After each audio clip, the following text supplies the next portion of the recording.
পুরুষ তোমার সৌন্দর্য কোথায়? রূপে নাকি টাকায় নাকি গুণে? আমি মনে করি টাকা এবং গুণে। কারণ একটা পুরুষের যখন টাকা থাকে এবং যখন সেই পুরুষের গুণ থাকে, তখন একটা পরিবার থেকে শুরু করে সেই একটা মেয়ে থেকে শুরু করে প্রত্যেকেই কিন্তু ভালোবাসবে। মানে তোমার টাকা আছে মানে তোমার সব আছে, তোমার টাকা নেই তোমার কিছুই নেই। তোমার টাকা আছে তোমার সম্মান আছে, তোমার গুণ আছে তোমার সম্মান আছে। কিন্তু একটা ক্ষেত্রে দেখবেন যে অনেকেই বলে যে একটা মেয়ে কেন বয়স্ক পুরুষকে, বয়স্ক বাবাকে, বয়স্ক চাচাকে, এরকম পুরুষকে কেন ভালোবাসে বা বিয়ে করে? তার একটাই কারণ, হয়তো তার টাকা আছে, নয়তো তার গুণ আছে। কারণ একটা মেয়ে সবসময় একটা পুরুষের সৌন্দর্যের চেয়ে গুণটাকে এবং টাকাটাকে বেশি খোঁজে।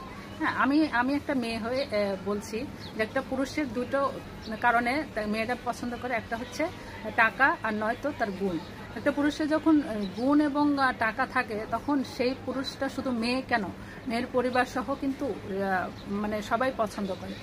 একটা পুরুষ কিংবা একটা ছেলে দেখবেন যে পরিবারে যখন বাবা মা ভাই বোন যখন ছোট থাকে, কিংবা পরিবারে যখন হাল ধরতে হয়, তখন কিন্তু সেই 9 বছর বয়সী ছেলেটাও কিন্তু একটা পরিবারে হাল ধরার জন্য সেও কোনো কারখানায় কাজ করতেছে, সেও কোনো রিক্সা গ্যারেজে কাজ করতেছে, সেও কোনো মানে গার্মেন্টসে চাকরি করতেছে, শুধুমাত্র সেই টাকার জন্য। শুধুমাত্র এই টাকার জন্যই কিন্তু একটা 9 বছরের বয়সী শিশুটাও কিন্তু কাজ করে খেতে হচ্ছে। মানে এক কথা বলতে গেলে পুরুষের টাকা এবং গুণ ছাড়া কেউই পছন্দ করবে না। গুণটা নিয়ে বাদই দিলাম, সবাই যে একরকম হবে তা কিন্তু না। কিন্তু তোমাকে টাকা রাখতেই হবে, তোমাকে কাজ করে খেতেই হবে।